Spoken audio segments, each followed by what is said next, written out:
हाँ भाई देखो, त्रिकोणमिति का टॉपिक शुरू करूंगा, लेकिन टॉपिक स्टार्ट करने से पहले मेरे को कुछ चीजें समझानी होती हैं इसमें।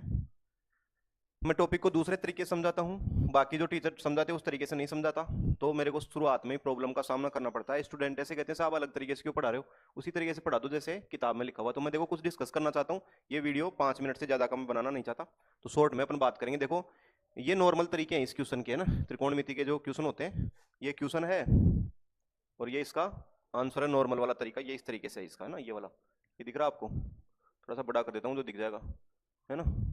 इस तरीके से, जैसे कि कोट के बराबर लिख दिया, कोस बटे साइन प्लस ऐसे इस तरीके से कर करके सॉल्यूशन कर दिया। तो अब देखो नॉर्मल तरीका तो ये है, टीचर भी बहुत सारे इसी तरीके से मिलते जुलते तरीके से पढ़ाते हैं। तो मैं इस तरीके से नहीं पढ़ाता, लेकिन मैं एक बार स्टूडेंट को ये पूछना चाहता हूँ कि भाई एनसीईआरटी का जो मेथड है ये, इसको अगर कॉपी में नकल भी करें ना अपन इस क्वेश्चन की, मतलब अपना दिमाग नहीं लगाएं, केवल नकल नकल उतार लें देख देख के, तो इसमें कितना टाइम लगेगा और कितनी इसमें गलतियां होंगी। तो नकल करने में भी इसमें गलतियां हो जाएंगी, और इसमें जो टाइम लगेगा ना, वो आपका उत्तर जो भी हो आप देना उस पेपर में। लेकिन मुझे लगता है कि इसमें कम से कम इसकी जो नकल उतारेंगे ना, ये तो देखो प्रिंटेड है यहाँ तो, बाकी आप कॉपी में उतारोगे तो ये एक पेज में जाएगा पूरा, क्योंकि इतना नजदीक नजदीक सीधी लाइनों में थोड़ी लिख पाओगे। तो मुझे लगता है कि कम से कम इसमें 4 मिनट होंगे, 4 गलतियां होंगी। तो अब आप एक बात बताओ कि मैथमेटिक्स के सवाल में अगर एक गलती हो जाती है तो क्या परिणाम आता है, आपको पता होना चाहिए इस चीज। ये एक क्वेश्चन का सॉल्यूशन है ना। इस टाइप के ही होते हैं सारे सॉल्यूशन, है ना। देखो ये कोई क्वेश्चन था, इसका ऐसे सॉल्यूशन हो रहा है। तो अब इसके बारे में देखो, क्या इसके बारे में आर्ट्स वाले स्टूडेंटों को समझाया जा सकता है? तो मुझे तो नहीं लगता कि समझाया जा सकता। साइंस मैथ वालों को केवल कराया जा सकता है ये क्वेश्चन। और अगर इस तरीके से क्वेश्चन करें तो एग्जाम में आपको 1 घंटे में 100 क्वेश्चन करने होते हैं 4 सब्जेक्ट के। तो एक सब्जेक्ट के लिए आपको 15 मिनट का टाइम मिलता है। भाई मैथ के लिए आपको 15 मिनट का टाइम मिलता है और आपको 25 क्वेश्चन मिलते हैं। तो आप ये बताओ कि अगर उस तरीके का सॉल्यूशन करें तो ये दिए हुए जो 15 मिनट है उसमें कितने क्वेश्चन होंगे। तो इसका जवाब दो, फिर अपन तरीका डिसाइड करेंगे कि भाई नॉर्मल तरीके से पढ़ें या तरीका बदल करके पढ़ें। तो देखो इस तरीके से करोगे तो मुझे लगता है 3 मिनट का टाइम इसमें लगेगा छापा छापी में। सोचना भी तो पड़ेगा, केवल नकल थोड़ी उतारनी पड़ेगी। पहली बात तो आएगा ही नहीं, लेकिन आ जाएगा तो मुझे लगता है 3 मिनट का टाइम जरूर लगेगा। तो 15 मिनट जो टाइम मिलता है मैथमेटिक्स के, उसमें मुझे लगता है कि 5 ही क्वेश्चन आप कर पाओगे, है ना। 15 में 3 मिनट का भाग दोगे तो 5 क्वेश्चन होंगे, 6 हो जाएंगे, 7 हो जाएंगे।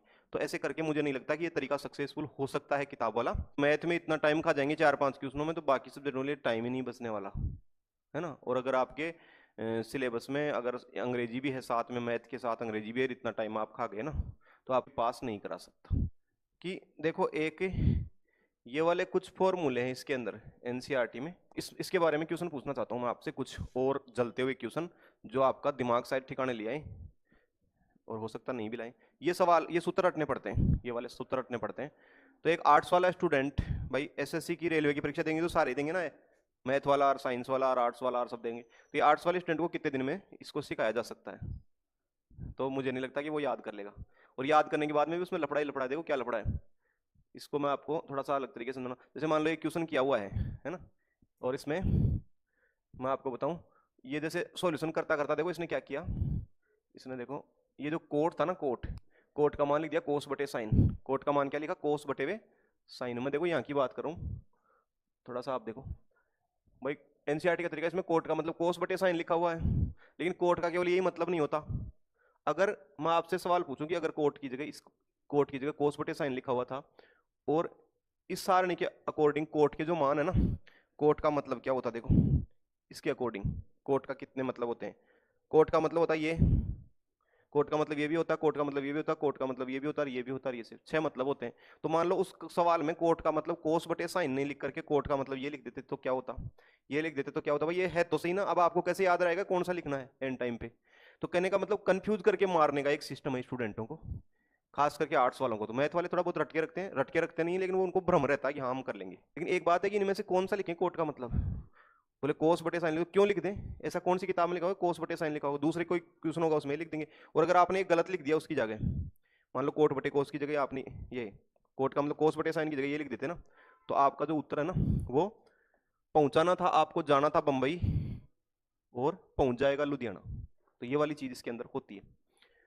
ठीक है, तो कुछ और बातों की चर्चा करते हैं। ये हो रहा है एक तरीका, ये राकेश यादव की किताब का तरीका है इस तरीके से ना। तो अब आप देखो कि इसमें ऐसे ऐसे जो क्वेश्चन है कोई कैसे कर लेगा इनको, है ना। भाई एक देखो, इस ऊपर वाले का मान यहाँ उतारेगा, फिर इसका मान ये लिखेगा माइनस प्लस, ऐसे करते करते अगर एक जगह गलती कर दी तो उसका उत्तर गलत आ जाएगा। तो ये तरीका कहीं पर भी अफोर्डेबल नहीं है। अगर ऐसा कोई क्वेश्चन करोगे तो कितने मिनट में होगा? तो मुझे नहीं लगता कि भाई 5 मिनट में पहले होगा ये। देखो देख लो, आप हो जाएगा भाई। आपको निकालने में तो पड़ेंगे वैल्यू, फिर प्लस की जगह माइनस हो गया, या साइन 22 की जगह साइन 24 हो गया, 28 हो गया, जो भी हो गया है ना, कुछ गलती सलती हो गई तो फिर वही दिक्कत है। तो यानी ये तरीका जो है ना वो अफोर्डेबल है नहीं। तो ये इसमें खामियां देखो। अब कोट का मतलब कोस बटे साइन लिखा हुआ था, यही बात समझाने की कोशिश कर रहा था मैं कि उस सूत्र की सहायता से अगर ये ऐसा था तो इसमें से अगर कोट का मान ये भी तो था, ये लिख दो। गलती से अगर लिख दिया आपने, आपको क्या पता है कौन सा लिखना है कौन सा नहीं लिखना, तो ये लिख दिया ना, तो आपका जो सॉल्यूशन है वो क्या होगा। तो देखो अगर कोट का कोई दूसरा मान लिख देते तो क्या हो जाता, तो देखो इनमें से क्या होता। तो जाना था बंबई, पहुंच जाएंगे लुधियाना, मतलब क्वेश्चन का आंसर कहीं का कहीं पहुंच सकता है। तो यानी ये जो तरीका है वो बर्बाद तरीका है, इसलिए मैं इसको चेंज करके समझाना चाहता हूँ, क्योंकि आपको एग्जाम हॉल में अगर कोई क्वेश्चन 36 सेकंड से पहले हो रहा है तो वो काम की चीज है, और अगर वो 1-1.5 मिनट से ऊपर निकल गया तो वो आपकी एग्जाम में जो रिजल्ट आने वाला है उसके लिए खतरा है। तो इसलिए मैं दूसरे तरीके से पढ़ाऊंगा। तो ये वाला वीडियो तो मैं यहीं पे खत्म करता हूँ।